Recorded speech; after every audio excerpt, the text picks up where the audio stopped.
Well, definitely living the Champions League at this time. Let's take a look at them other happenings in the ever exciting world of sports, and a lot to expect for those who are talented footballers in Nigeria. And I've got Kaina Rachel, our sports director, with me in the studio this morning. Kaina, it's nice to have you on the breakfast show. Good morning, nice to be here. Thank you. And I also have Denyeka Ibrahim, who's a football scout in Nigeria at the moment. Denyeka, it's nice to have you on the show. Thank you very much for having me. Good Well, morning. joining us via Skype is one man who loves football in a great way, passionately. Tim Fisher is the chairman of Coventry City Football Club, and no doubt Coventry City is in the English Championship.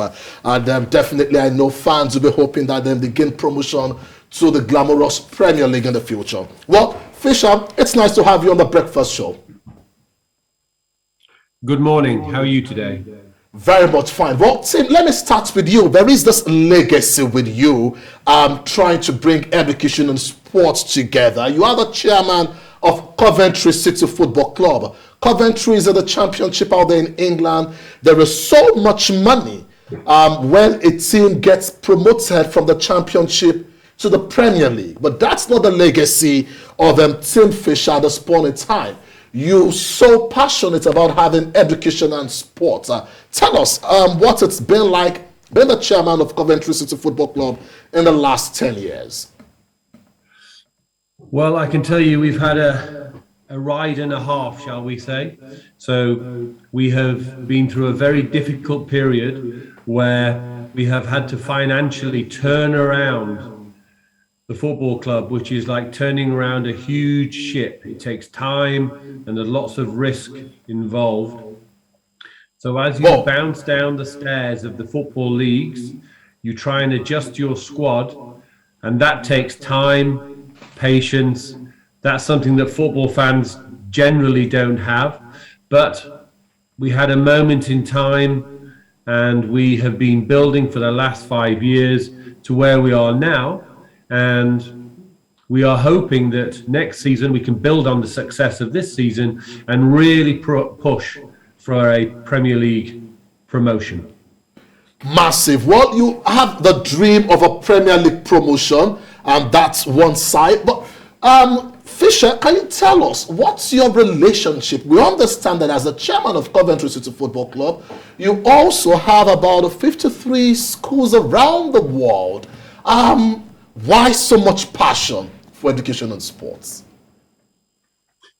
Why so much passion? Goodness for education and sports. So I can tell you that everybody I work with in and around the football club is dedicated to the business of sport, and the business of sport is simply making sure that the football club grows and grows and grows. But what we have a global fan base, and that fan base is made up of people who have followed the football club for 50, 60, even 70 years. There is so much passion around the football club, like many other football clubs in England.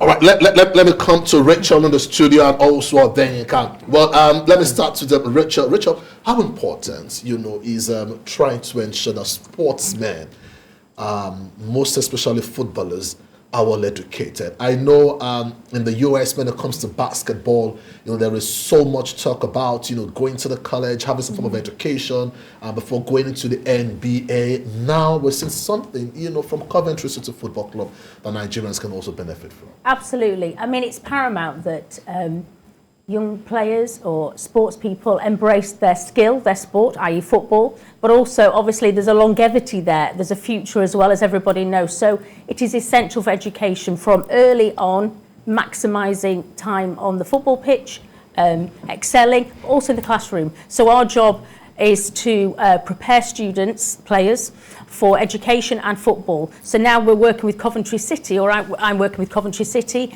on a new programme called the Vector Programme with Loughborough University. Well, massive, the Vector Programme, and then you are in Nigeria, and you know the in and out of Nigeria, and then definitely there is an opportunity for talented Nigerian footballers at this point in time. That's the chairman of Coventry City Football Club, Tim Fisher. And in Lagos and Abuja, you're looking at opportunities for Nigerian players. Yeah, definitely. We have a program set up for next month on the 20th. We'll be doing Lagos and Abuja.